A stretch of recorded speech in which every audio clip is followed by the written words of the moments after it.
Okay, can everyone hear me? Yes, good. Okay, wonderful. Uh, well, welcome to I believe this is our fourth session of practice session with question and answer.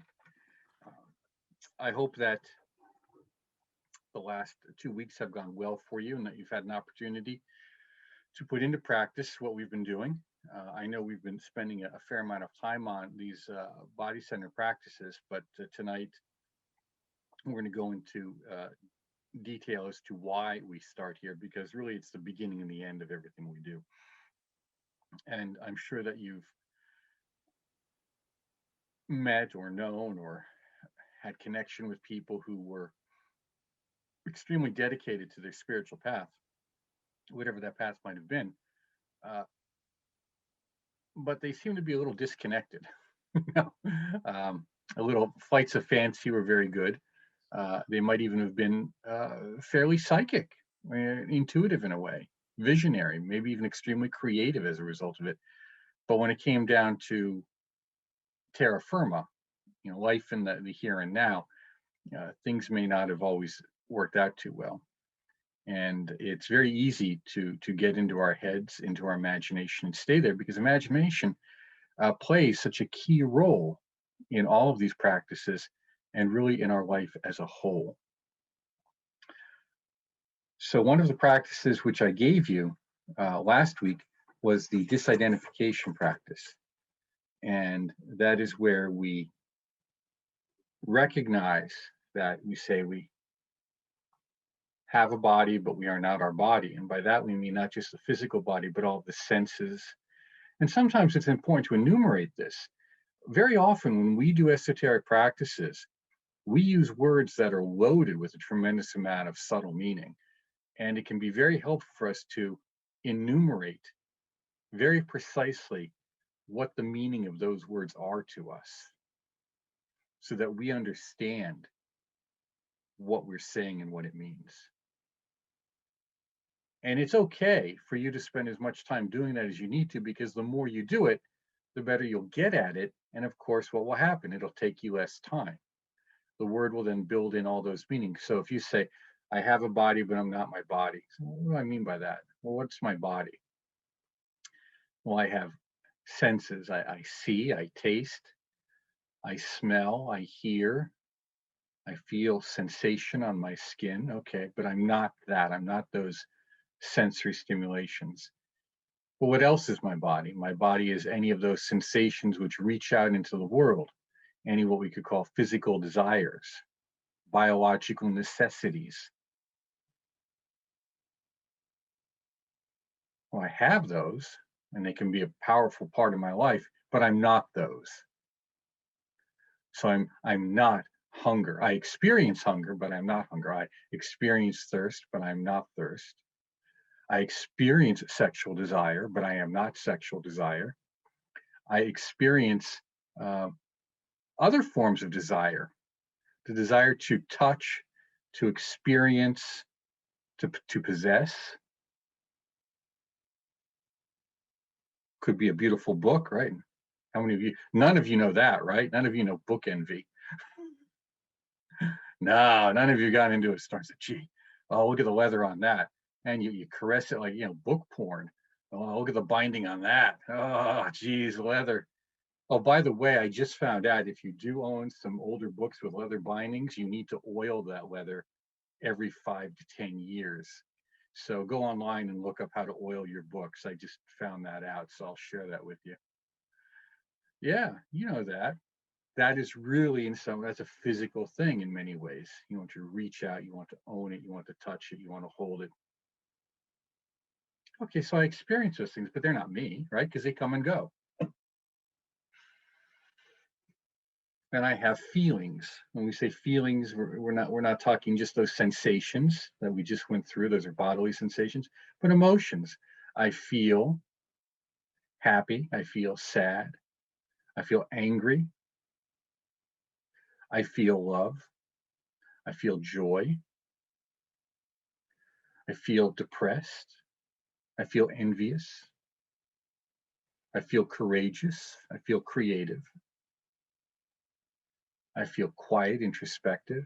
I feel outgoing. All these possible feelings. But they come and go because they change. So I'm not those. I'm experiencing them, but they are not me. And then I have thoughts. And wouldn't it be a good idea if? What are my thoughts? Now, thoughts are often easy because we can see them. When I say see them, I mean we experience them in our mind. We can notice them rather than see them, we notice them.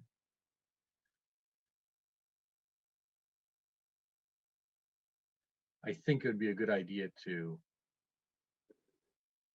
do the dishes before my wife gets home. I think it might be a good idea to cut the grass today before it rains or snows. I think it might be what? Fill in the blank. A good idea to get a schedule so that I do everything in a timely and orderly and efficient manner. Well, that's thinking. And you may or may not do those things. So, of course, since you may or may not do them, they're not you. They're an expression of you. And then you say, I am. And when we experience that I am state, again, the need or the almost spontaneous split-second necessity is to fill in the blank. It's not just I am that or I am that I am. It's wow, I am. And then what? You want to fill it in with a feeling or an idea or an identifier. And that identifier is what formulates our sense of self, particularly in relation to the world. And that's what we call ego. Ego is our I-making nature, our identifying nature. And it's good that you spend some time with this practice because it's going to be very beneficial in helping you to get distance and space between the sensations, the thoughts, and the feelings, and to be able to rest more in that identifying state so that you can change and manipulate that in a direction that's healthy for you and that you want to go. And as we said earlier, that's where we begin to do assumption of the God form and deity work, is where we begin to play with that idea that we can begin to identify with a variety of different forces that are where? Within us, not outside of us, within us. Yes, they exist outside of us on the macrocosmic level, but our concern is only within ourselves, within that microcosm. As we said, there is no part of me that is not of the gods. Now, many of you are aware of the Corpus Hermeticum, and I have a version of it here, a translation, The Way of Hermes. It's a very nice and readable book. I would encourage you to get it. And I want to read something to you from it here so that you have an understanding of what we're doing and how it fits into these traditions. Okay.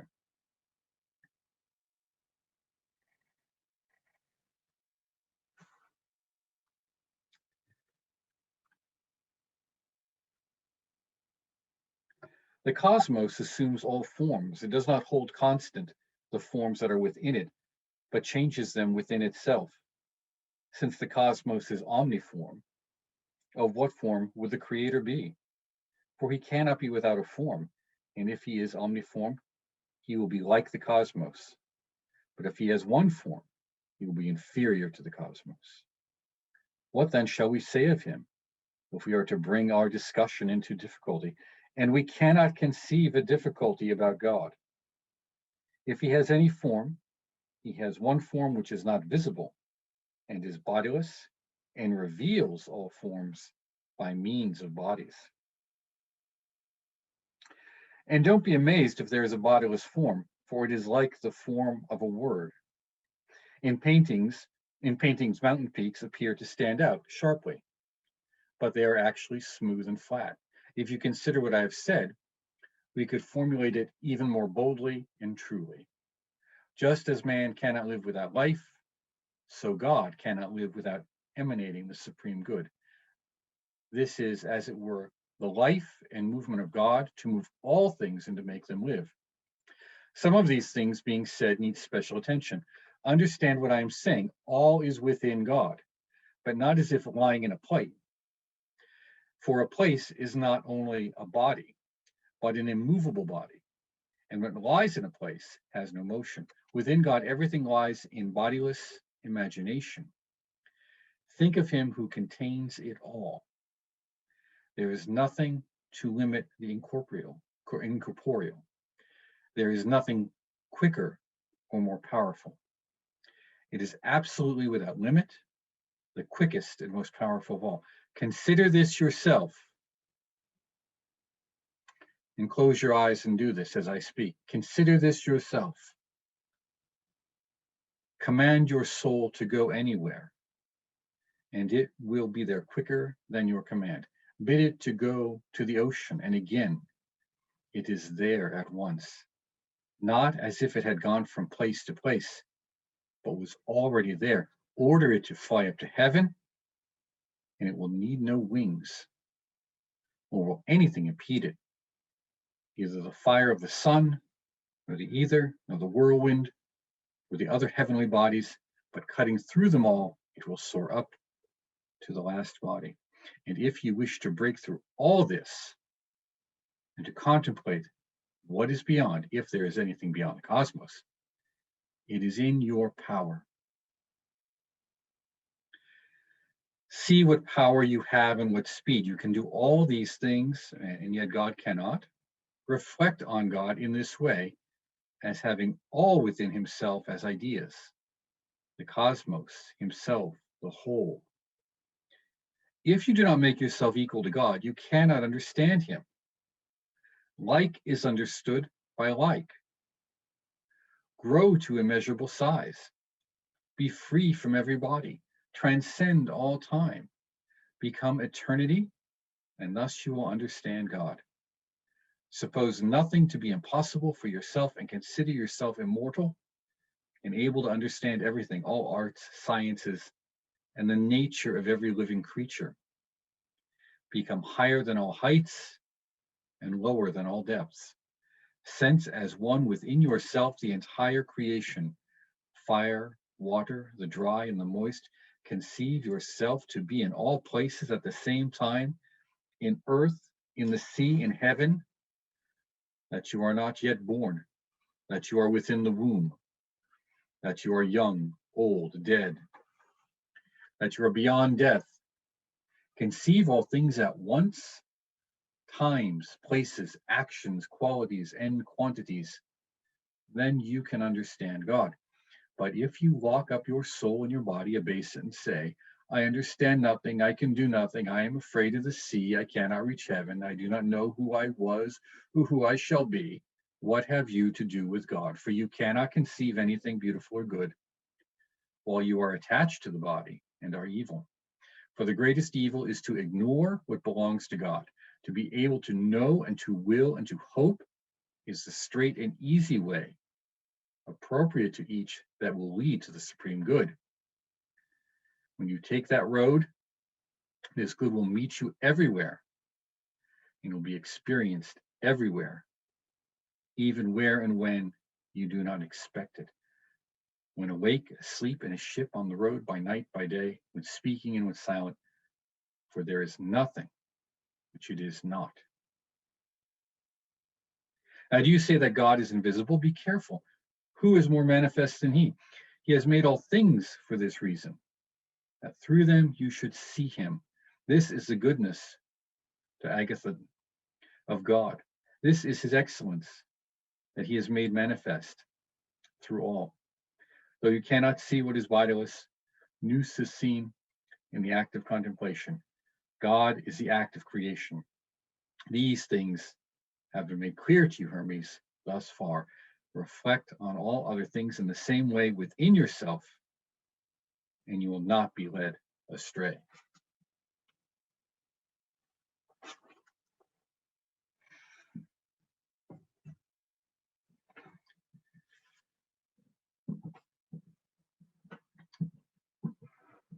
So when we look at the body as microcosm, our self as microcosm, as a miniature universe, we're using our mind to do this, to experience it. But what is the mind?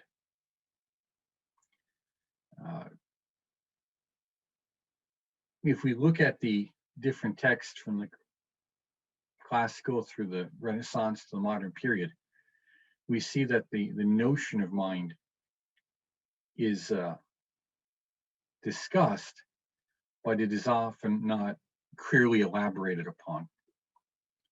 In one of our courses on Renaissance magic, we talked about how the nature of mind, of imagination, reason, instinct, memory, intellect, soul, all of these qualities are there, but we often don't see them discussed.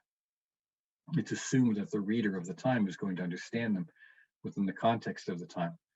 But one of the things that is dominant in all of them is the power of the imagination. It is through the imagination that we enter into relationship with all of these things. So when I ask you to imagine, I often use the word visualize, but I don't just mean a visual image. I mean an emotional content, often associated with a word or a sound, and even a sensation. We bring all of our inner senses to bear. Just as the senses give us information about what's going on in the world that registers in us, that's a memory, we can pull that forth. That's done all the time in what we would call guided visualizations or hypnotic inductions. Any power of suggestion is reaching into you and suggesting something of that nature to call upon a memory and to bring it forth on some way. One of the most common examples of this notion of all being within us is, of course, the tree of life. We see the original Adam, the first being, as he stands there and has the tree and the spheres going down him. And of course, some of you are aware that there are variations of the tree. They don't all match up the same. And even some authorities differ on the allocations. We're tempted to always have Geburah on the right. There are different Jewish schools that put Chesed there. It's the reverse.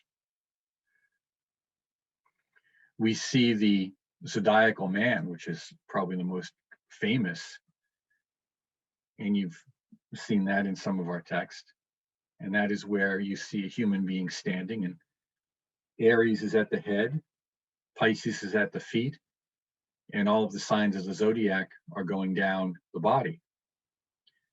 And what this is indicating is the relationship, to some degree, it's not exact, of those forces, because the zodiac is really concerned with cycles, and cycles ultimately are concerned with really physical manifestations. I mean, that's the purpose. The purpose is really physical with astrology. It's not cosmically oriented. And we have notions of it in great cosmic cycles and all that, but ultimately, even those, we have no concern about them except in terms of, well, what does that do here and now? What does that mean in terms of the physical world at that point in time when those cycles move through, when that wheel turns and that bucket is emptied or scooped up? What does that mean? So when we think of astrology, we do have to recognize that it really is concerned about the physical world. Even when we look at natal charts and we're looking at a very psychological view of astrology, really, why do we care?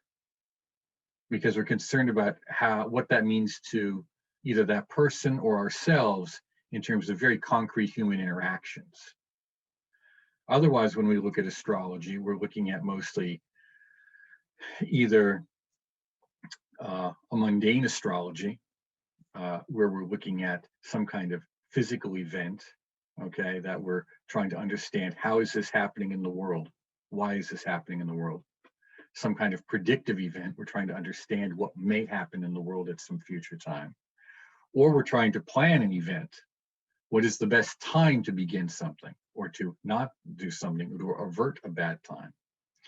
It's kind of like a psychic version of gardening. It's kind of like psychic gardening, you know, where, oh, I see we have someone to admit. We're always looking at when is the right time to plant the seed to grow the crop we want. Okay. And also it's a kind of maybe like a weather forecasting too, in that way, trying to help us to avert or avoid weather storms that are coming our way. In this case, they're psychic weather storms. But within us, in terms of these forces, we're dealing with the energies often of health. So when you look at medieval and Renaissance medicine, and even into, well, alchemy was practiced up until about 1820, I think at Yale. I think it was Yale. So we're seeing these ideas really still in practice into the 18th century. Okay. And of course, they're changing a bit, but even into the 19th century. And then we see them falling more into folklore. So those of you who took our folklore class, you see where that survives. That survives among, we were talking mostly about the Pennsylvania Germans, but also among many of the Appalachian folks, and even to some degree, you know, in Hoodoo as well.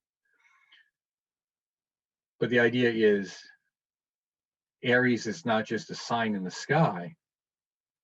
It's not just the planet that rules it, planet Mars, but that has a relationship to me. And what is that relationship? Well, Aries, so it's the head. So then, of course, a whole series of understandings of astrological medicine come into play here. How do the cycles affect health? What falls under those associations? What else in my body is martial? Okay, what else is ruled by Mars? What else is ruled by Aries? What are the strengths and weaknesses of that? And it goes all throughout the body, all the way down to Pisces, of course, at the feet. So this is a complex area of medicine that will be seen throughout alchemy and spagyrics. We see it, of course, in practical application too in some schools of magic. But most importantly for us is when we actually spend time meditating on what those things mean. So as you were spending your time the last few weeks visualizing the body and relaxing the body, I said, now what do we do? Now we begin to realize that energetic aspects within the body, we can begin to understand and experience in new and different ways. So just as the text which I read to you from the Corpus Hermeticum says to imagine all these things, where are we imagining them? It says within ourselves. And even as we imagine within ourselves, we can then create a condition where it says we can transcend ourselves too. But it starts within, because that's where we're at. It always starts within. Now, the imagination, of course, is the key to all of this. So I was tempted at this point to take you through a walkthrough of the astrological signs and how they fit on the body. Maybe we'll do that tonight, maybe we won't.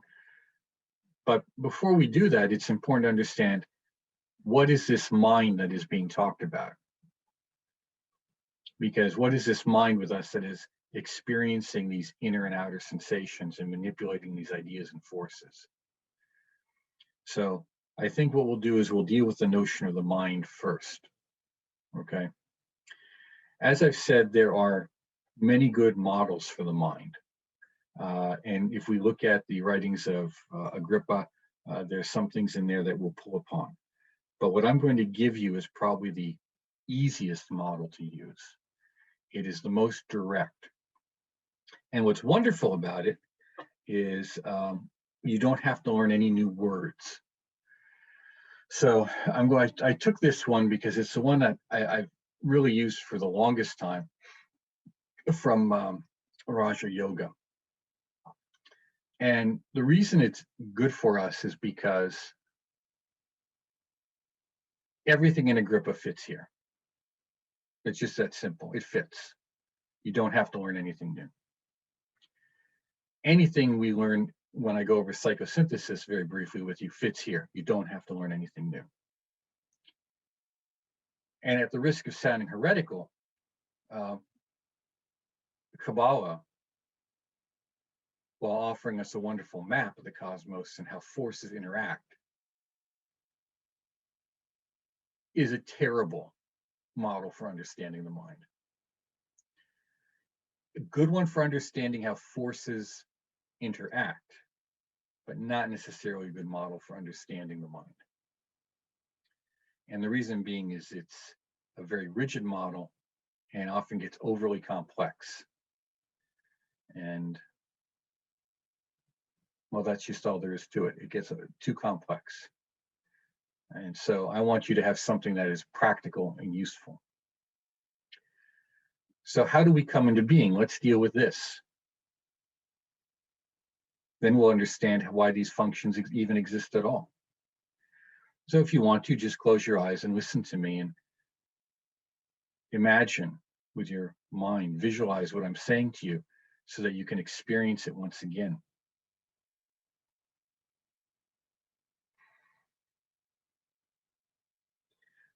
You are, and as the Corpus Hermeticum said, you are in the womb.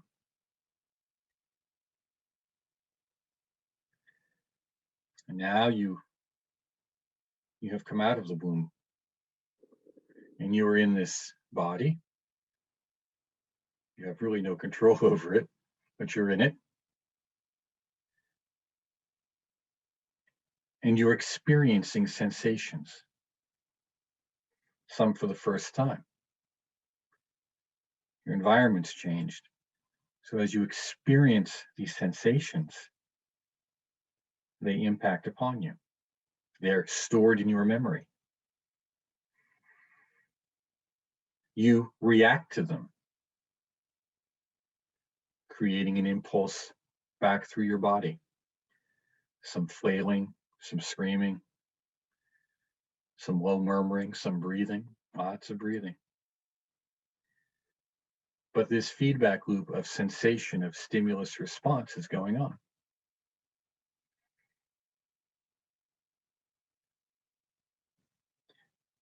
As time goes by, you get greater control over your senses, your body, and you're reaching out into the world. You're trying to grab things, you're trying to see things, you're listening to things, you're trying to taste things and to eat them. The I am within you is constantly reaching out to interact with the world through the body. And the world through the body then gives it feedback.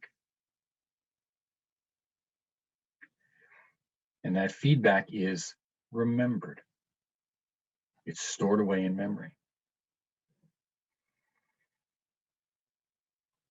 So we have this I, or I am, kind of like at the center of a hub of a wheel, if you will.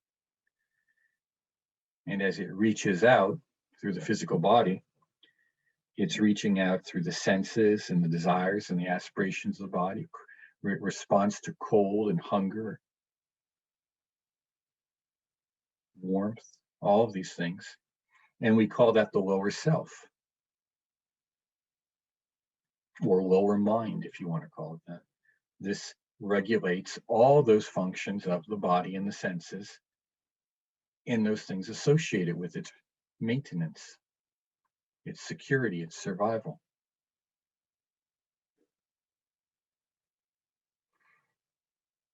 Over time, these memories are reflected upon in a crude fashion. And as these memories are reflected upon on a crude fashion, a sense of intellect or analysis of cause and effect develops. We begin to understand if-then statements to some degree, and with it, the idea of choices, or what we call willpower. If I do this, then this may happen or will happen. And we've all seen that. We've all seen the child, whether it's torturing the cat or playing with the cat, teasing a sibling or trying to get a parent's attention. It begins to understand cause and effect.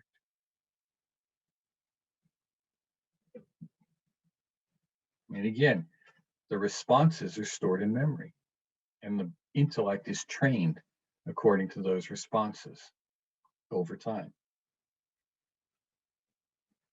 Now, at this time, also, a sense of self is developing between the stimulus response and the sense of analysis and how one begins to interact with the world. And this we can call ego. I am. I am Mark. They call Mark, and I answer. Okay, that's me. I am, okay, I am a good boy because I've finished my plate or cleaned my chores. Okay, so I'm a good boy. That's what's expected of me. I'm helpful because I do this. So our sense of self, again, gets developed in relationship to our experiences with the world. And the self is constantly reaching out through them.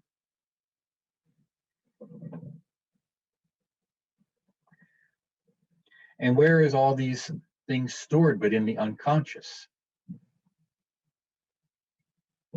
Or subconscious, if you want to call it that. And that subconscious aspect of all of our experiences, all of our memories, is the psychic domain of all our work, because that is essentially who we are. Now, when I say who we are, you say, what do you mean that's who I am? I thought I was the I. Well, yes, you are, but the I am is constantly working through all of those memories that it experienced, all of those ideas. Because the I am is in some ways very innocent. It needs experiences in order to, well, just that, to have experiences and grow. That's why you see in some traditions, the God aspect is seen as passive, meaning inactive, stable, extremely stable, but inactive. And it's the active forces that we consider creation.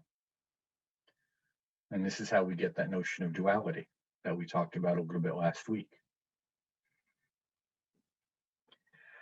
So our inner psychic self of creation, our inner creative forces, those forces of action within us, are unconscious.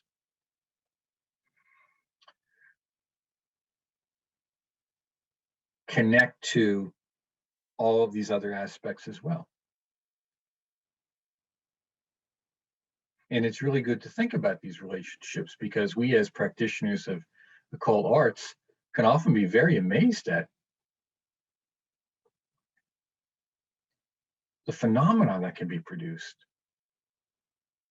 You know, if I enter into some good command or control, I make a choice. My intellect says this is possible and this is what I want to do and this is what I will do. I will sit here and I will meditate.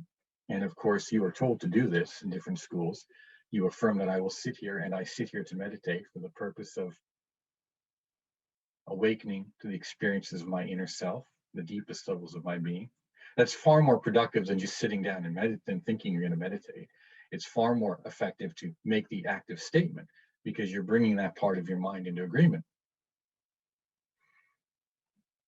And then you know that there's different physical phenomena that will come to you: the itch, the twitch, the pinching clothes that will seek to distract you. And you've noticed that through the power of your mind, that you can actually begin to ignore it. Not necessarily make it go away, although some can do that, but really ignore it.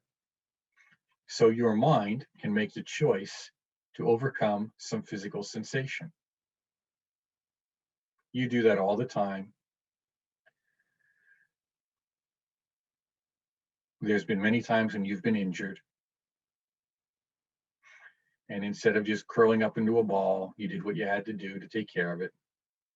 I burned my hand once wonderfully on a cast iron pan. I didn't scream, I didn't panic. Yeah. I just put it under cold water, put it on ice, got the swelling down very quickly. But I'm sure you've seen people who, they stub a toe and they curl up into a ball. Why? Because that's the unsophisticated response of the lower self dominating their intellect, dominating their more mature mind, the higher mind, if you want to call it that.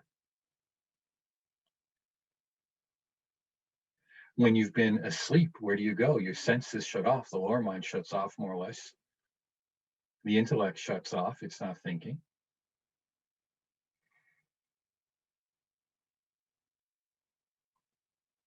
The I am shuts off. It's not there. And all of your sensory input withdraws into the unconscious.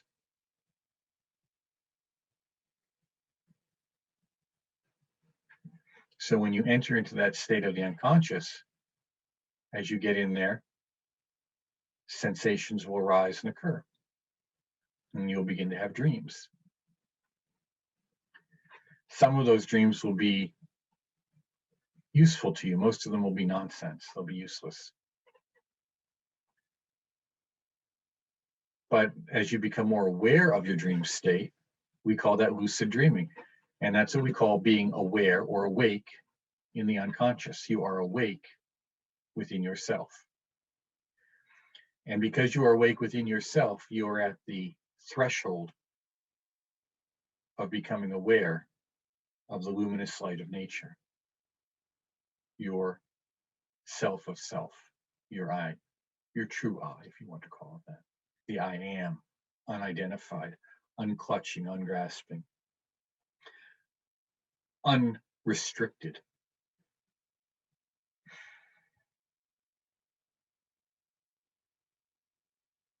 So sit there now, think with me, think of this wonderful experiences.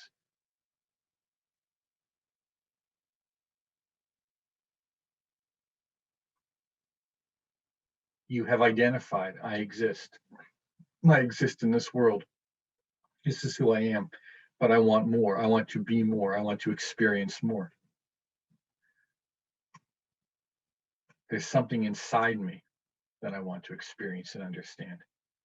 So you close your eyes, you take an esoteric path, and where does it lead you? It leads you within. And maybe something so powerful from within, from that unconscious, has burst forth in a dream or a crisis state, because it's emotion. It is an emotional energy.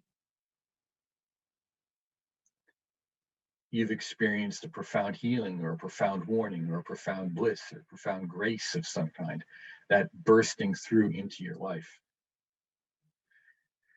And it gripped you so much and transformed you that really your life changes. And now that's all you want. You want to go back and re-experience that on some level. And that's why we take this journey. And that breakthrough of power isn't necessarily limited to those moments of passivity. It may have been a moment of profound crisis and necessity, or just an overwhelming desire of this, I want to accomplish this goal and I will, for your own self-respect, your own well-being.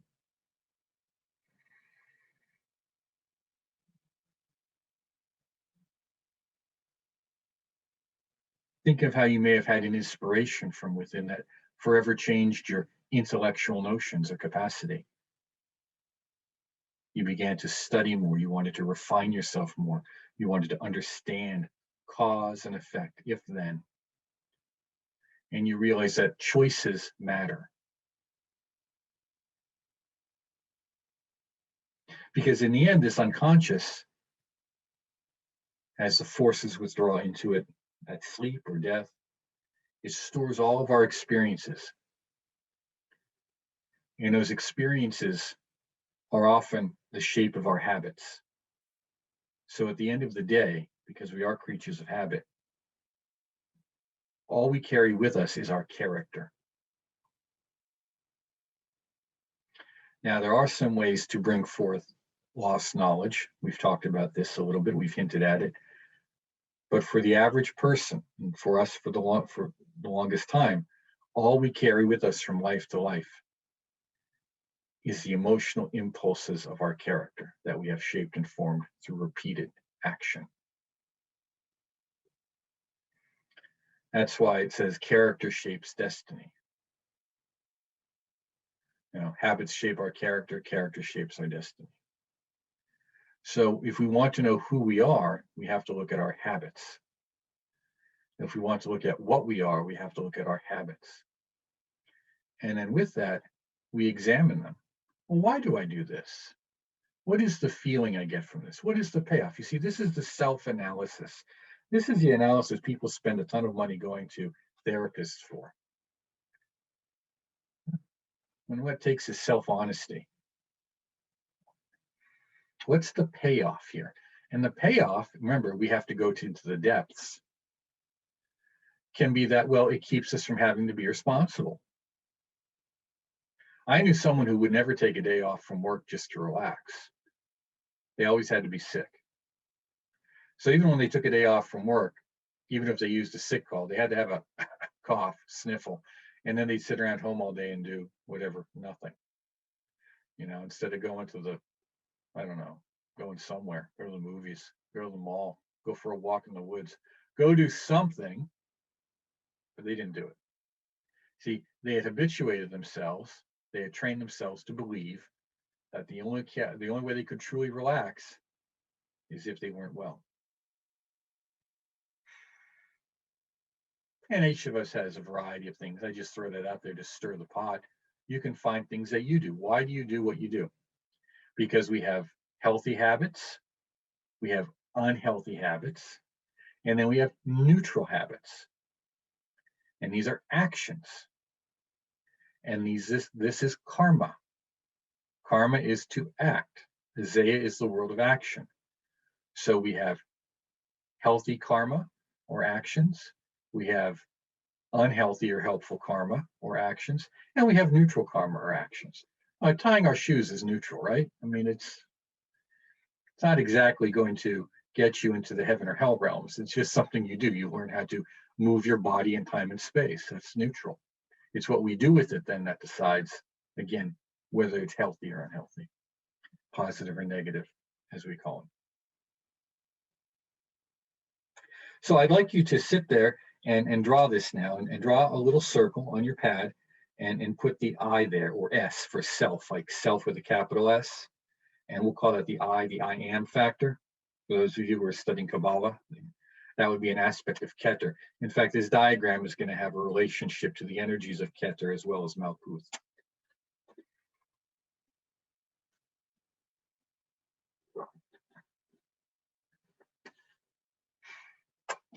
And then draw a spokes coming off it for them.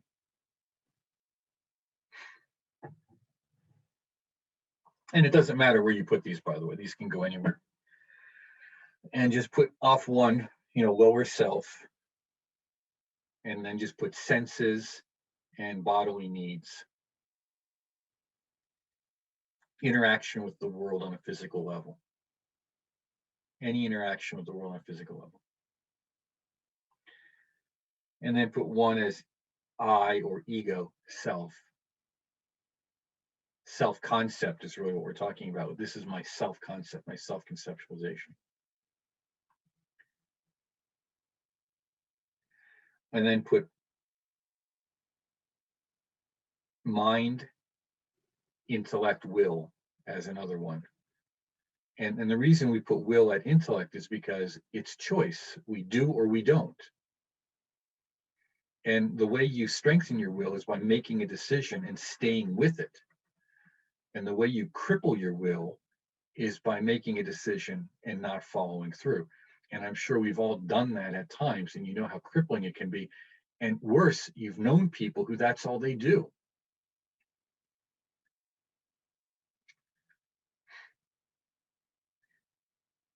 And add another one, put unconscious or ground of being. I wish we had a better term, but this is really the ground of our being.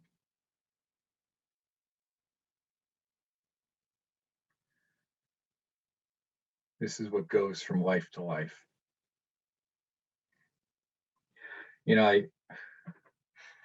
I I was talking to James Brown about this last night, and we really need to spend time thinking about these interactions within ourselves, but also others. Sometimes thinking about people you know is a good way to begin that inner reflection. And you can see how healthy habits last a lifetime. They really do. And at the same time, the power of suggestion,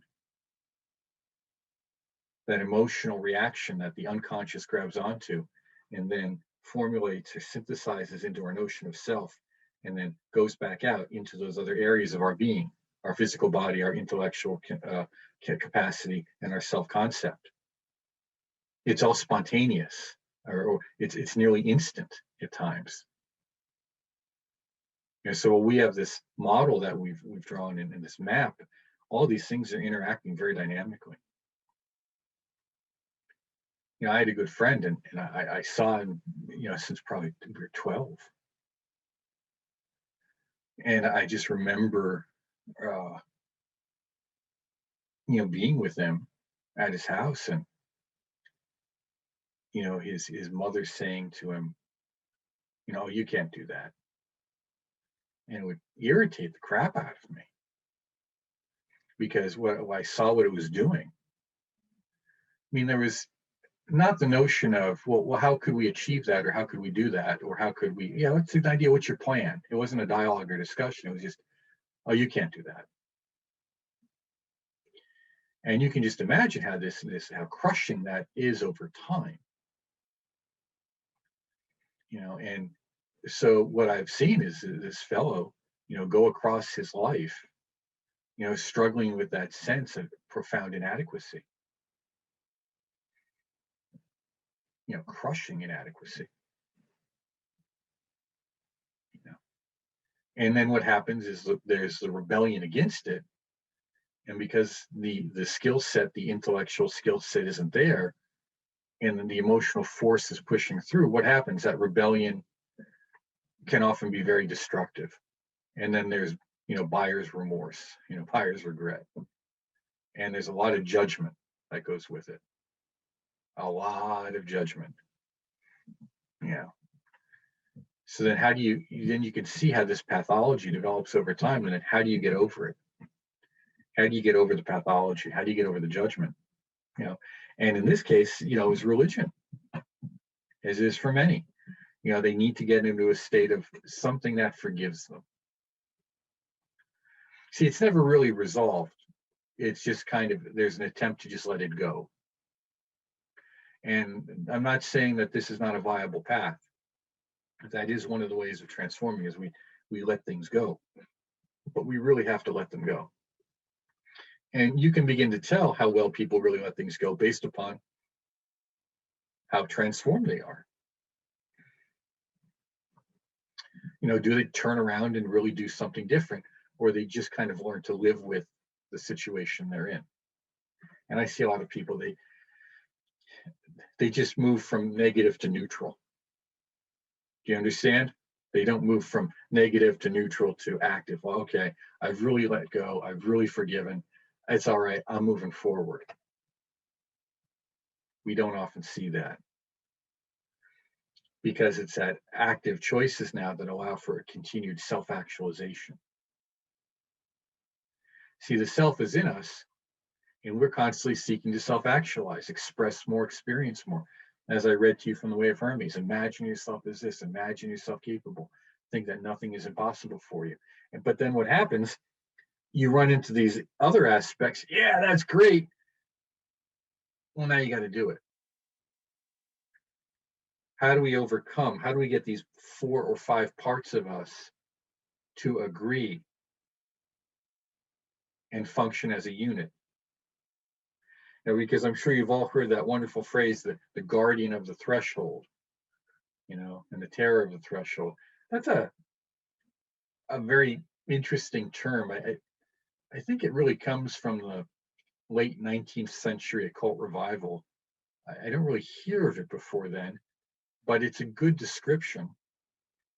It's rarely defined well, by the way. but it is when we face, and I think Manly P. Hall had a painting done by, who is this painter? Knapp? I think that was the fellow Knapp. And if you find it, just maybe Google that for yourself, Knapp, Terror of the Threshold, uh, because it shows, of course, this would-be initiate in great Egyptian garb facing this multi-headed kind of cartoonish dragon or monster, which is really what it is. It's the summation of our unconscious. It's really where we're turning and we're facing all that crap that's in our unconscious.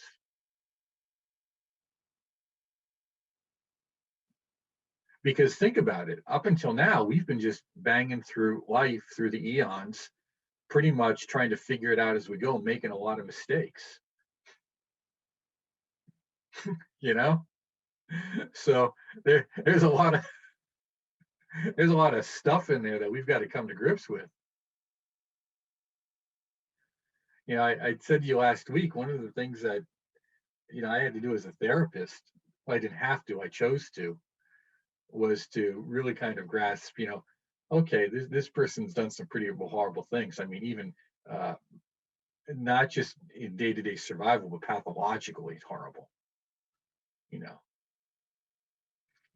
what would it take for me to be that way? And that's really going to the edge. I don't recommend you do that. But, what is it? We've all joked about eating our neighbors. But, what would it really take for you to eat your neighbor?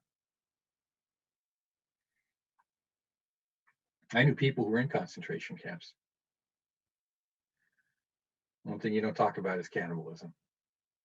What would it take for you to eat your neighbor? Now, that's an extreme. But before that, it's, what would it take for me to be whatever? A drug addict, an alcoholic, a prostitute, abusive? What would it take for me to be those things? And you'll find, what would it take for me to be a true believer in all these different religions? Just go down the laundry list and you'll find that you're closer to that than you want to admit, because that's not too far behind you.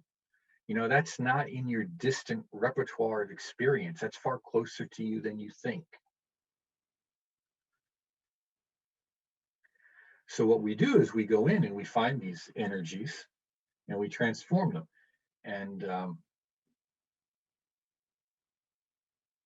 Israel Regardie, in his one book on magic, gave an interesting discussion on how that works with planetary energies. We'll talk about that.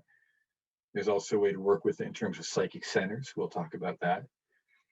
But it's about finding that which is good, positive, and healthy for us, and using it to really embrace and transform those things which aren't. Because they're not going to go away. They have to be transformed. And that's really important to know, because we have, the path of purification. We've talked about that. Then there's the path of action, of doing good.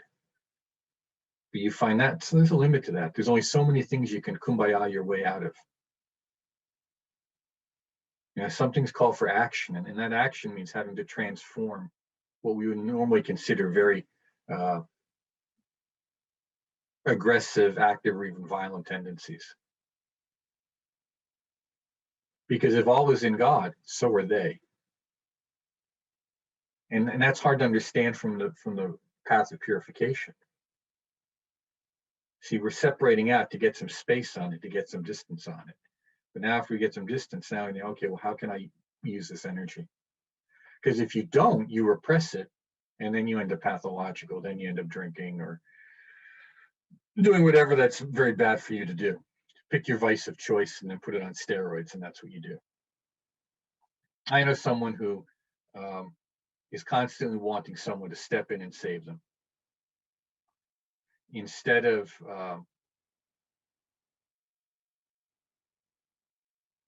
making the right choices with their money, they look at rich people as bad and then want to be rich. But because they want to be rich without having to earn it, they spend upwards to $300 to $600 a month gambling off a moderate professional salary, moderate professional. I don't know anyone who can afford $300 to $600 a month and not feel it. And why? Because they're greedy and selfish. Now they're a nice person if you met them, but that's greed and selfishness.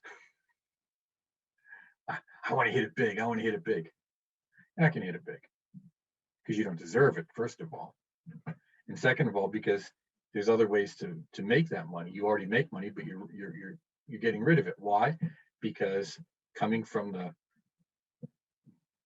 blue collar, coal cracking regions of central PA, the burden of this notion of virtuous poor and evil rich is so ingrained into the psyche, that it becomes destructive. So how do I get what I want? Someone gives it to me. God will give it to me because I'm good. You hear what I'm saying? Do you understand that convoluted emotional reasoning that takes place? Because everything's out there. God is out there. Good and evil are very clear, or at least supposedly clear. But I'm a good person. No, you're not. You're not a good person. You're pleasant to be around. You're nice, but you're not good. And we need to begin to wrap our heads around that, our notion too, of what we consider good. A lot of things are not. They're pleasant, they're nice, they're informative, but I wouldn't say good. So we look at ourselves very carefully in this analysis in terms of our actions and how these 4 or 5 qualities are constantly forming our sense of self. Because now what we do is we grab our ego and say, wow, I have potential. I can be someone. I can be something. I can do something. And whether that's training the lower self to be an artist or to throw a ball, or the intellect, of course, that's involved too in willpower, right? Making that decision and staying with it, right? Or the intellect to understand physics, chemistry, engineering, history, what have you. Or the ability to recreate oneself so fantastically over and over again through these deep memories held within the unconscious, but not really understood in terms of the higher self, just in terms of memory, creative power. You become a fantastic actor or performer. All of these things are happening. And that ego says, I can become like God. Oh, another person. No, you can't. Oh, yeah, yes, you can. No, you can't. So you have to get all these things talking to one another so that all these pieces work. Now, in our first session, and I posted a brief introduction, an audio program, on the teachable class on dialoguing with your inner self. And just raise your hands if you've had a chance to listen to that and take a look at it. Okay, I would suggest you do, because what we do, we're going to go through that then when we come back. We're going to take a break, and then we're going to enter into this notion of inner dialogue, okay?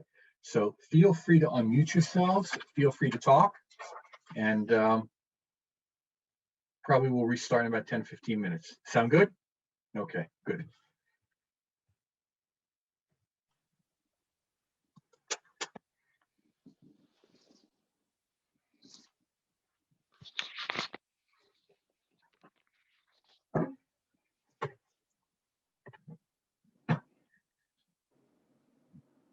I'm just listening.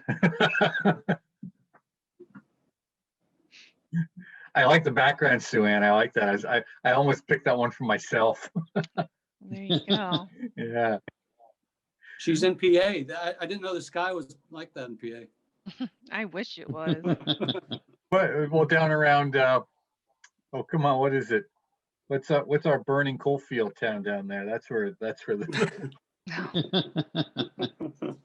Centralia. Yeah, Centralia, down in Centralia. Or I can show you the orange water of the Nanacoke, the iron runoff. from the mind drainage. Yeah, orange beavers. They're giants too. Nothing can stop them. They are quite large. Yeah. Well, that's good. Okay, well, maybe we'll keep going then. Is everyone here? I hope. Let's see, 1, 2. Yeah, everyone's here on their way back.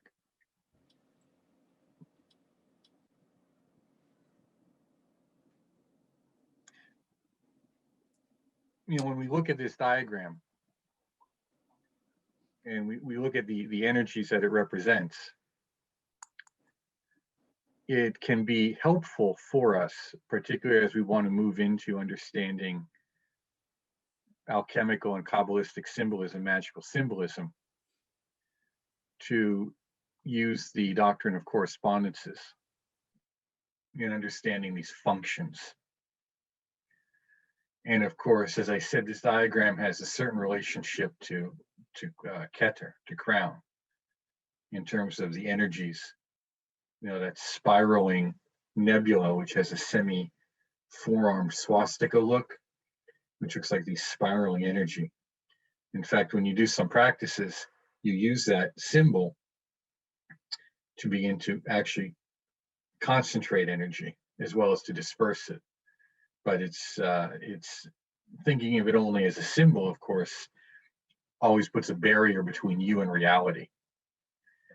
And I'm trying to give you direct access to reality through your own being, because when we get into symbol intensive practices, they can be helpful, but they can also create more barriers than they're worth, because they keep us from having the direct experience of being, if you will. But they can also be helpful in guiding us around areas of contemplation and consideration, because so many of the books, rituals, practices are symbolically directed. But we need to understand that is an intermediary. It is a medium, a means to an end, not an end in and of itself. So for consideration, you could look at the lower self as the element of earth. Although I can also give you a very good reason why the unconscious should be earth, and I won't. I'll just say because we're dealing with what? The physical world and sensations. We're going to look at the intellect as air and will. And will, why would will be air? Because it's decision. And the intellect can either bring things together or separate them. And it's about choices. And we see why it's so, the mercurial aspect of air is really so important. And it also brings together what? In our practice, mind and body. Air is the unifying force between the two.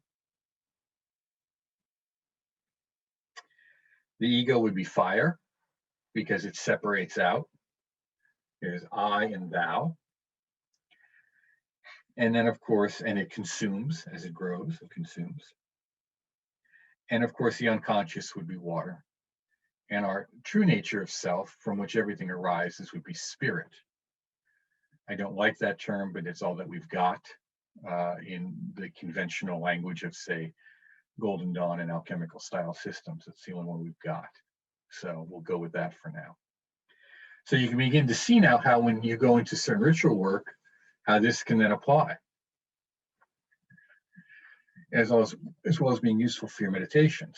But it also shows when we look at the psychic centers in the body, and again, let me state emphatically, to my knowledge, there is no truly adequate school of psychic centers within Western esotericism. We have a very good understanding of the doctrine of correspondences through spagyrics and alchemy. We have some good notions through Kabbalah, but in terms of something comparable to the chakra systems of India or elsewhere, even Indo-Tibetan Chinese, I have not come across anything. I've heard there's some things in in old Greek practices, but I don't know enough about it to be able to comment on that. And this is why we see almost all of the practices are truly outer practices. And when you look at the original teachings of the Golden Dawn, there really was no middle pillar practice such as Regardie gave. It doesn't exist. He developed that, and he did a wonderful job on it, by the way. I mean, it really is a very efficient tool, okay? But he even went through several revisions of it. And the best one, the most efficient one, and when I say best, I'm always talking about what is most efficient, okay? Which gets us where we want to go the quickest and the easiest, is when you use the elemental attributes. And too many people use the Sephirotic ones, but the elemental attributes work far better because you can wrap your head around it. And also you can wrap your head around it and fit it into the ritual work that you're doing, or into this notion of mind that I just gave you, right? You can begin to see relationships. Now, Franz Barden, in his book, Initiation to Hermetic, he gives some similar correspondences. I don't have the book in front of me, so I can't read them off to you. But whatever you decide to use, remember, use it organically. Use it so that it benefits you. Don't try to force it into a system. And maybe you need to do, if you do have conflicting attributions, use those attributions according to the practice as you do it, and then put them aside for the other ones. If you're able to compartmentalize yourself well. If you can't, then you've got to make a choice. And I'm pretty good at compartmentalizing myself, okay, in terms of practices, because I understand that they come from different sources, and that if I follow that line, it'll work. You know, it's no different than my saying I have a roadmap. You see, the practice is a map.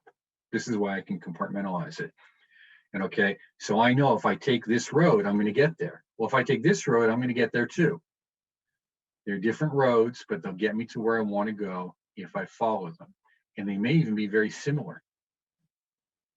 You know, you all know that there's the superhighway, there's the state route, and then there's that long winding back road. You hope to God you don't hear banjos on when you get lost on it. You know, so you have all of those choices, but you kind of stick to them. And you know, one of the worst things is when you, to extend the analogy, is, you know, when you are lost on a road and then you try to find yourself over to one you knew a little better, and then you just get more lost. That's the same thing that happens in our psyche with these practices. So when you pick something to do, just do it, complete it, pay attention to whatever happens, and then decide if you want to do that one again or if you want to do a different one. But once you initiate the practice, follow it through. And this goes back to the notion of will. Remember we said about willpower. Make the choice, follow it through. Then assess. Take the feedback and assess. Don't stop in between. And we know that this happens a lot with people, particularly when they begin doing something like the Liturgy of Hermes. And I hope that you all get around to doing it this year. Is there will be obstacles arising when you begin to do this stuff. It's amazing, isn't it, how they come up? It's just stunning. And they're not always within you. It's amazing how friends and family members can suddenly just, you know, go off the reservation when you start doing something that is somehow even remotely connected to them. It's just the way it is, but you have to power through.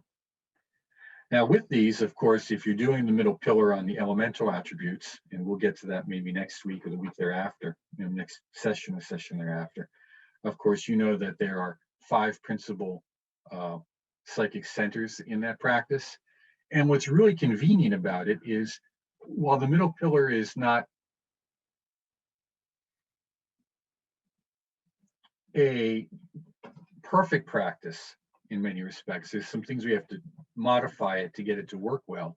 And I've described those in detail in Kabbalah for Health and Wellness. It really is a great practice for anyone new to this. So if you don't have any experience dealing with psychic centers, it's really a good place to start. It really is. And you can go very, very far with it. And then if you decide you want to move on to other practices or systems, you'll have that grounding. And you'll notice, oh, okay, if I move over to, or I decide I want to study some of these Indian or Tibetan Tantra, they're using the same elemental structure. Well, why? Because, from Rome, well, Greek to Rome and then back again down to Egypt, all the way across Persia into India, and then from India into Tibet, you have a continuity in many ways of information. There was the Silk Road. These people were traveling back and forth and, trading information. If you look at some of the Gnostic texts in that area around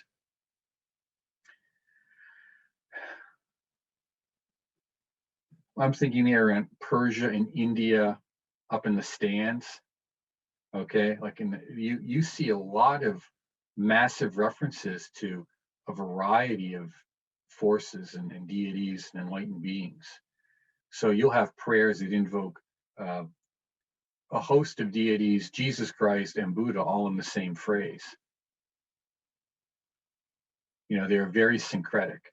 Now, we're not used to that, but really all of the classical traditions were that way. They just happened to be very organic in the way they did it. They didn't just lop it on. They just didn't slap it on. And the reason being is that those classical traditions of initiation were evolving. I don't like the word evolving. Evolving does not mean to some predetermined end. It means adapting to the circumstances around them. It means adapting to their environment. Okay, so they were evolving within the cultural frameworks that they had, and they were able to maintain a continuity, integrity, more or less to some degree to their past. Okay, we see aspects of that in what I've spoken to you about. In the classical initiation, and I don't have the Greek in front of me because I didn't memorize it, you would experience a ritual in which you were shown something, a symbol, okay, mind. You heard something, or a voice, and an action was done, body. So body, speech, and mind, thought, word, and deed. And you see that phrase, that idea, across all these traditions, whether it's in Zoroastrianism, Judaism, Christianity, with thought, word, and deed, or whether you see it within the different yogas. It's sometimes used that, it's sometimes then speech and mind, body, speech, and mind. And then you see it in the tantras of body, speech, and mind. It's the same notion. So I'm trying to point out to you there that the foundation which I'm giving you gives you a certain amount of flexibility in what you can choose to do with it later on, as well as how you integrate it into what you're currently practicing or choose to practice. Okay. Do you understand that? Are you clear on that? You can just nod your heads. Yeah, okay, good.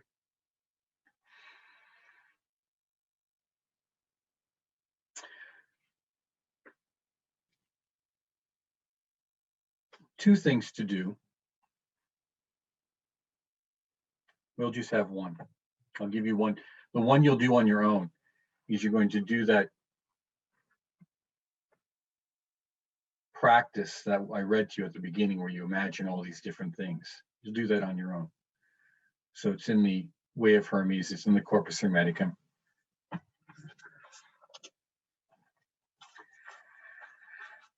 It's book 11, verses, start with verse 15, or verse 14 actually, start with verse 14. But the verse you're concerned with is 19. And it is quoted in our monograph, Introduction to Hermeticism. So if you have the monograph, Introduction to Hermeticism, it's in there. And if you have our book, Light on the Path, the earlier version of Introduction to Hermeticism is in there as well. It'll be in there. But now, how do we begin to talk to ourselves efficiently? Well, that's what we're going to do now. So sit there, close your eyes, sit straight. Remember, posture, the body is the foundation. Breath is what connects the body and the mind together.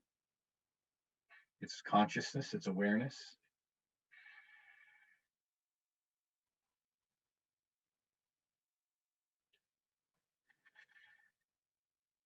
And we'll just do some very short versions of this. Now, ideally, you would spend anywhere from 30 to 45 minutes doing that body awareness or relaxation practice.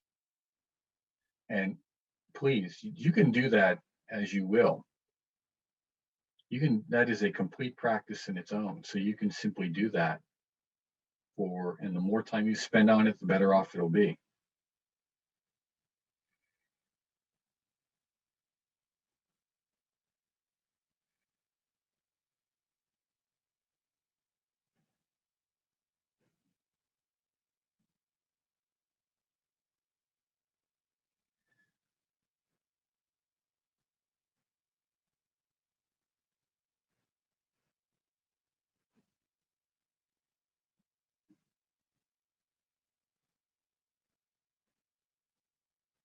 And if you like, you can simply do the disidentification practice at this point if you need to.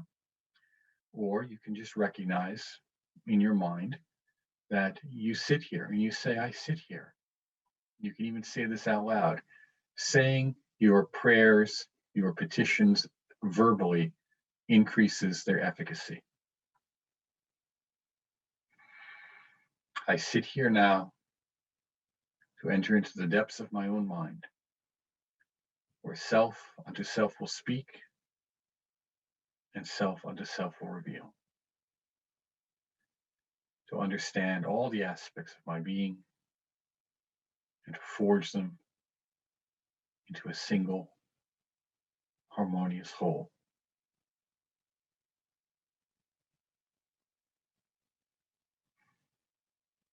I sit here now to enter into the depths of my own being, where self unto self will speak, and self unto self will reveal. You just do a short one like that.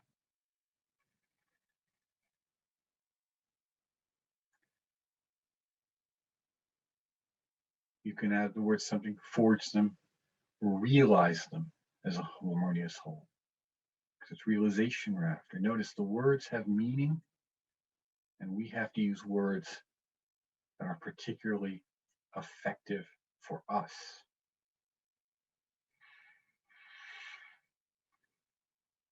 So if we do a prayer and we do it together, that's fine. But in your own personal practice, you can begin to explore the depths of the meaning of those words. And find ones that are efficient for you. Now here I realize that I am.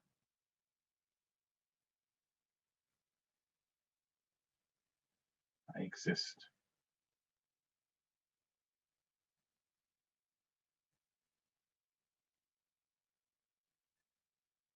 I'm going to talk to my lower self now. Lower self. You can do this out loud, or you can do it very softly, very gently. Always use a gentle voice. Lower self. Body self. Self of my senses. Mind with which I reach into the world.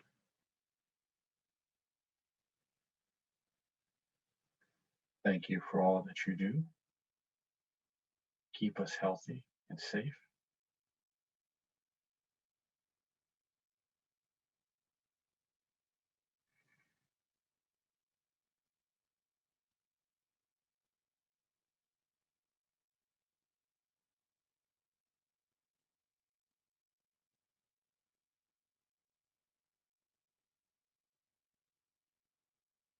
Higher self, intellect, mind,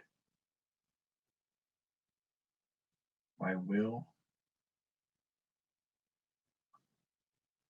Thank you for all that you do to help me make decisions efficiently, quickly, that are to my benefit and to others around me. And for the strength of will, of decisiveness, to follow through successfully on every undertaking of thought, word, and deed. Thank you.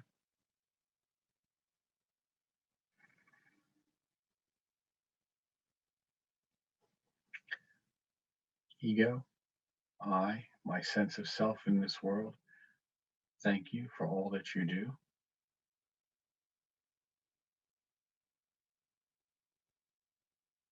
In helping to shape and form my interactions with my environment. I may proceed successfully in all my undertakings in this world. And for your cooperation and interaction with all the other aspects of my being, my body, mind, my intellect and will mind. With me, the I, who you seek to reflect more of and become more like.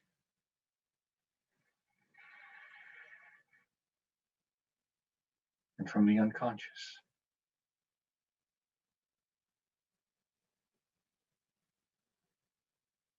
those forces of habit and character which have developed through experiences across the eons, and we carry from life to life. Unconscious, thank you for all that you do in terms of memory, emotion, connecting us to all of these other aspects of being, and acting as a guardian or the gateway to me, the self of self. Open up that gateway for all these aspects of our being, my being, may harmonize into a single, efficient, and glorious unity.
Now simply breathe deep. You can carry on your own. You can carry this as far as you'd like, as much time as you'd like.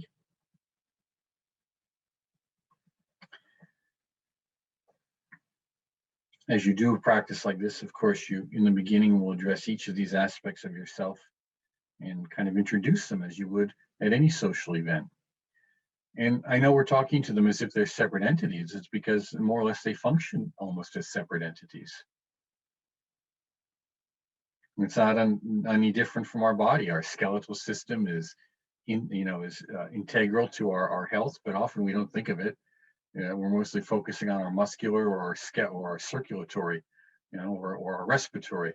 Without respiration, we hardly ever think about that. But without that, none of the other systems matter, right? So we have this integration of aspects. And then you can begin to talk to each one individually and then introduce it in any series of combinations you like. You will begin to explore and understand these relationships. For example, if you want to overcome physical distractions, you would talk to your body mind. I like that phrase body mind more than lower self. But you pick a phrase you like or lower mind. Say, talk to it as if it, again, when we sit in meditation, all distractions will be dissolved. That I will hear things and experience things, but they will not disturb my mind. Do you agree to this? And you get it to agree. And the beauty here is, since it's your own mind, you're agreeing with yourself. It's a self-agreement. And you can practice this anytime you like. Go somewhere where it's noisy and then do your best to relax, because you can't block out the noise. You can't stop it. It's still impinging on your ears. But what you affect is the stimulus response mechanism in your own mind. You can't stop the nervous system from working, but you can stop the mental system from being disturbed by it. And then as you do this, you begin to notice, well, why is it? Well, it's the defense mechanism. I don't feel safe. The mind is saying, well, there's danger. Well, no, there's no danger. We're okay. We're inside. There's no danger. We're outside. There's danger. No, it's okay. If there's any danger, you'll alert me and we'll be okay.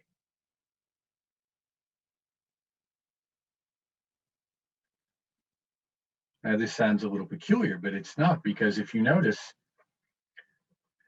as you were doing this relaxation, and probably as you've done some of them like this before, how many of you saw a vision of a person? You can raise your hand if you did. You saw someone, or an image of a being, or sometimes an animal, but usually it's like a person. You will. Because around your personality, you have developed a host of sub-personalities. In the formation of your character, of course, you have a variety of experiences. These may be past lives. I'm not always so certain they are. I think there are a variety of things, but regardless of it, we personify these forces. That's why we make the gods look like humans, or human-animal hybrids. And you will encounter visions of beings, many anthropomorphic, although not always, within your own mind. And then you engage them and you bring them into harmony. And you pay attention as to what part of the mind they come from. And when I was doing that's when I said that part, that's where it came from. When I said that part, that's where it came from. Now, some schools of thought, such as psychosynthesis, will heavily develop these subpersonalities and do a lot of work in terms of their integration. Regardi talks about that in his one book on magic in terms of the planetary spirits. They represent disassociated aspects of our own psyche, and there is some truth to that. There's some truth to that. We see, by bringing them integrating them within ourselves, then we're able to deal with whatever it may exist on the, again, macrocosmic level. Because I can only deal with you as efficiently as I can deal with my own self. You can only deal with others human, animal, otherwise, as efficiently as you can deal with your own self. You understand? That's why we spend so much time on this. That's why it's so, self-oriented. But not just in terms of expanding, saying, well, I am divine, I am with the gods and all of this, but there's a great deal of deep exploratory work that goes with this so that we don't just balloon out. And we've seen that a lot with our magical types and new age types, where there's a lot of that ballooning out of identification, but it's not solid, it's not anchored. And then when that pops and they crash, it's ugly to see. At the same time, you can spend your entire life mining the depths of your psyche and all the wretched stuff that's in there and really not achieve anything at all. And psychoanalysis, I think particularly Freudian is pretty good with that. So what we're doing is we're saying there's a lot of stuff inside our heads. And since it's your head, you're going to understand all those different parts that are in there and bring it to a whole. And again, you don't have to understand every part of the car in order to run it. You just have to know the basics. Same thing here with your mind. You don't necessarily have to understand everything about it. I just want you to be functional and efficient with it. Okay.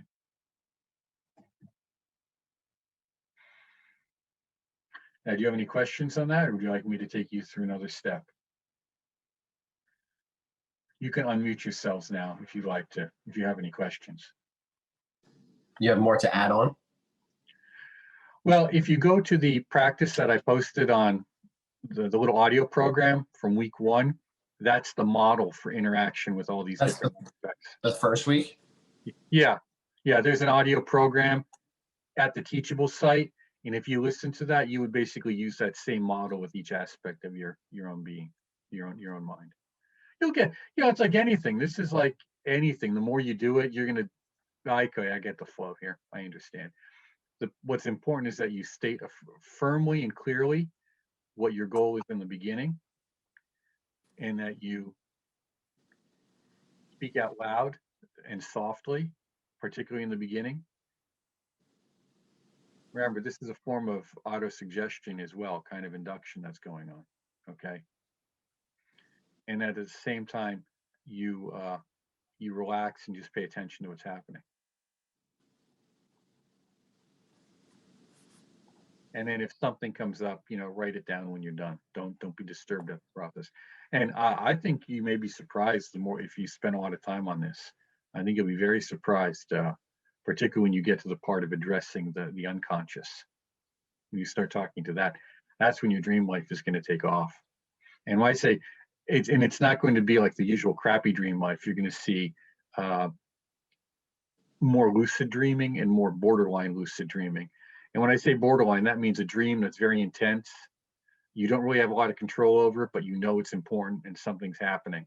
And it's very clear and very bright. And that will take off. And that's good because remember, the next step is lucid dreaming. And then from lucid dreaming, we're stepping through that doorway into self of self. We're going to see, even if it's just for a brief moment, even if it's just for a brief flash, that pure,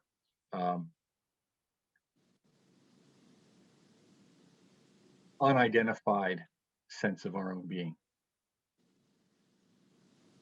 You understand? That's called the luminous light of nature in some of the text. For secret symbols of the Rosicrucians, you'll see it mentioned in there. Okay? Good. And you can do this anywhere. That's the beauty of it. You can do this sitting on the bus, waiting for the bus. If you, in a cafe, you can do this anywhere, anytime. That's the beauty of it. Of course, don't say things out loud there. Keep it internal. But anchoring it, always anchor it. The idea is integration here. What happens is people get into their psyche and they do this and they're not anchored. They don't understand the different parts. So they overblow one part and boy, that person. I mean, they have got to come in and show you that they are the smartest person in the room. And they very well may be, but man, are they annoying because they have a highly developed intellect and a highly developed ego, sense of self for interacting in the world, but that's all they've got. And you've seen other people too. They have an extremely well-developed sense of time and space and survival aspects. So they can be extremely good in various physical situations, but they don't have a good sense of interrelationship with others, or they don't have a highly developed intellect, you know. And the reason being is you can only have so much energy. You know, you can only spend so much energy in so many things. And that's why we often see people who spend a lot of time in their own psyche, in their own mind, particularly when they go into a psychotic split, why their whole outer appearance and their whole outer world falls apart, because they're not paying any attention to it whatsoever. I mean, I'll tell you one story. This is funny now, wasn't at the time. It's a beautiful spring day, might have been summer, right? I go to work, I go through the first door, I go through the second door. Notice my coworkers, the door to the main office is closed. You know what's going on? I got in here. Forget what his name was. Who was? We'll say his name was John. He goes, John's off his meds. He goes, what do you mean? Well, I never had much interaction with this guy. He's talking to the trees. I said, oh no. I knew he's going to have a psychotic. He's having a psychotic episode. I said, what do you want me to do about it? Well, you're a social guy. You can take care of this. Oh, I said, oh, I see how this works. Okay. I said, well, so I look at his file very quickly to get some update on him. I go out and I talk to him. And he's probably mid-50s, very fit. And I said, what's going on? And he's really not paying too much attention to me. He's talking to trees. But occasionally I get him to talk to me. I get him to go inside. We get up to his apartment. I said, okay, fine. I go to the hospital. I file the appropriate forms to have him court committed. And he's well known. I mean, there was no question about what's going on. We'll get the cops down there. Okay, the cops come down. And there's 8 of these guys. And I said, what's the big deal? He goes, oh, you don't know. Well, this guy's a semi-pro football player. The last time they took him in, and of course he had broken one guy's jaw, and he had assaulted his psychiatrist at the state hospital, which, having met the guy, I was kind of pleased to hear about. You know, that was, everyone laughed at that one, and yeah, he busted him up pretty good. I think they might have let him in there for a while, but you know, his world was just falling apart because he was withdrawing into himself and his own imagination. People do this all the time. You see this in artistic types who are incredibly creative, but can't balance a checkbook. Now, they're not as bad, right? They have an intellect, they're able to keep their apartment or house nice, they're able to have a job and the internet. But you see how it's subtle, it's gradations. It's not like hard and fast. Each section isn't hard and fast. There's gradations of interaction. We're dealing with these 4 in very blocky ways, in very crude ways. When we get into ourselves, we get into the more, we're doing it in a very subtle way. We're trying to bring out the very subtle aspects. In fact, what's really nice about this practice is you do it when you're relaxed, you do it as you're falling asleep, and your mind is very soft. It's more malleable. You know, you're not hitting it hard. You're not hitting it with a hammer. You're not doing some heroic ritual magic here, you know, to overcome and exhaust yourself. You know, no. This is a very easy way of doing things, and it happens very quickly too. If you give it about 2 to 3 months, about 3 months, and you get some really good results. Very good. But again, what did I say? 2 to 3 months. You know, and you get some good results. And within that, you get to see the subtle aspects coming up of subpersonalities. Oh, wait a minute. Okay. So that's why I interact that way with people, or that's why I do what I do, or that's what my interest is. And then you can integrate those personalities if you like. You can dissolve them. You can do what you want with them. But you know they're there. And those are part of the voices that are always in the back of your head that formulate the many-headed dragon of that guardian of the threshold. You get it? Do you understand? This is why we do this. And as you develop a relationship, remember, this is parts of ourselves that we feel are, we act as if they're separate, but often because again, we ignore it. Your intellect was trained from the moment you were born all through elementary, high school, and college, right? And to some degree now. You didn't really pay attention to it. You weren't taught how to learn. In fact, you weren't really taught a lot of how to do anything. You were just kind of hoped you would pick it up as you go. And the smarter students did. Yeah, maybe more adaptive. I don't know, more aware. I pick a word that you feel comfortable with, but you know what I mean. The teaching mechanism wasn't really addressed to how do I learn. You were never really taught how to learn. You're always told concentrate. Well, how do I concentrate? You're told to concentrate. How do you do it? It's like telling someone to relax. Well, how do you do it? Okay, we sit, breathe, breathe. You have to make an effort at it. How do I concentrate? Sit, relax, focus, absorb the imagination in the topic. You know, there's methods, and often in our life, we're not really taught method. That's why esotericism is really so method intensive, because it's taking our life experiences and basically taking them apart so that we can put them back together again, but do it methodically and with understanding rather than unconsciously. Again, bringing the unconscious into consciousness and bringing the consciousness actively into the unconscious and bringing the two together. I hope that explains it. Anything else? No? We're all good? Okay. Well then, hopefully we'll have this recording up in a few days, edited and cleaned up a little bit with some bumpers. Did anyone go to the Teachable site and look at the recording that we did post? Any of the recordings?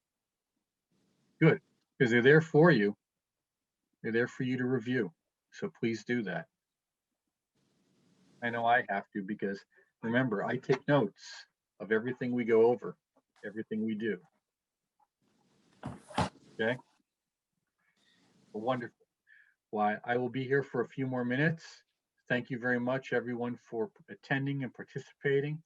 If anything arises during the next, before our next session, please feel free to send me an email, and have a wonderful remainder of your night. Good night. Thank you, Mark. Thank you. Mark, so it's the video that says additional audio programs for week 1. Yes. Mhm. Okay. There should be 1 or 2 of them there. I don't have the screen open in front of me. Yeah, I see the edited videos, I guess, from week 1 and 2 Mhm. and 3. Okay. Yeah.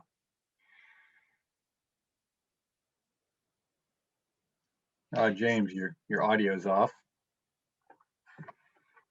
James has Oh. been kind enough to add some bumpers to it and clean these things up for us and pull out some excerpts for people to try and entice people to participate and join.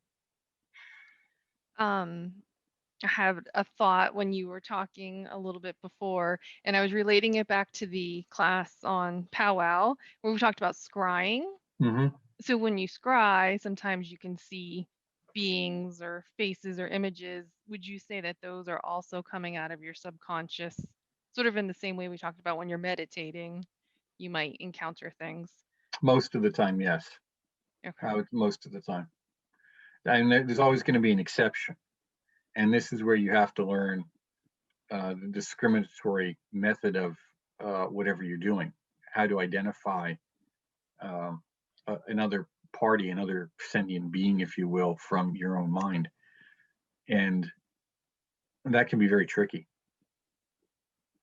And one of the hardest things of trying to do that, perfect example is, as I think we talked about, was, night terrors.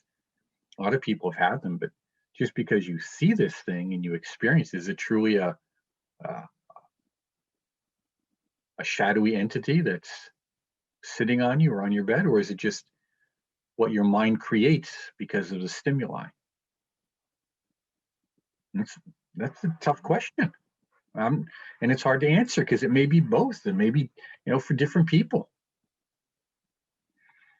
And one of the hardest things is really understanding psychic phenomena. And that's why we kind of go slowly and have a buddy system whenever possible, because, actively engaging the psychic, particularly on a regular basis. And when I say psychic, I don't just mean our own minds, but what you're talking about in terms of psychic dimensions of other beings and entities, and scrying, astral projection, various forms of relating to those forces, angelic, demonic, otherwise, or just good old-fashioned spiritualism.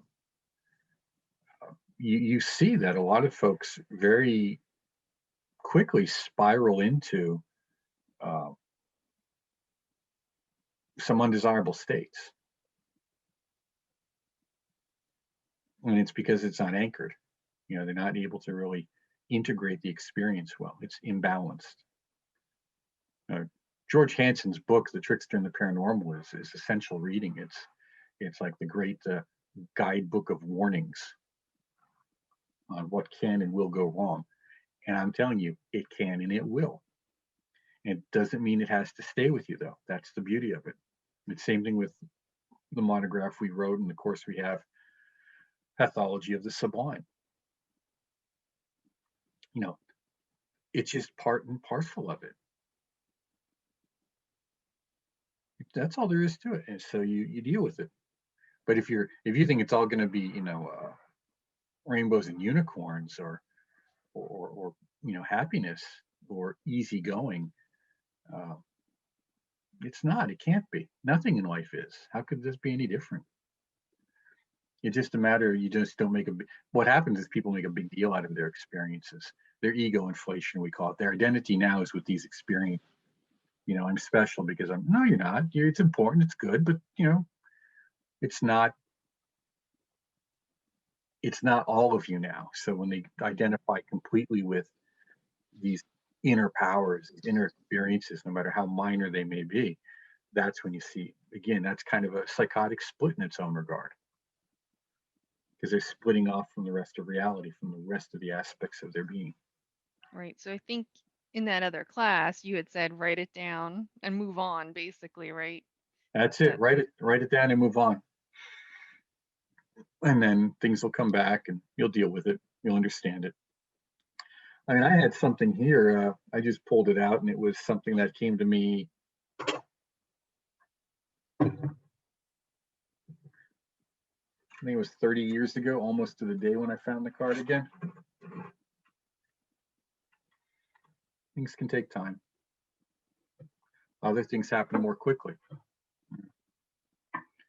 But particularly when we're seeing these visions of people, that's why I bring it up. They're aspects of your own mind usually. And what's great is when you hear voices. That's really great. But we'll talk about that next meeting. That's cool stuff. I love that. Okay. Well, with that, I will see you in whatever it is, in a few weeks. So 1st and 3rd, right? Have a great night. Bye-bye. See you around. Thank you. Thanks.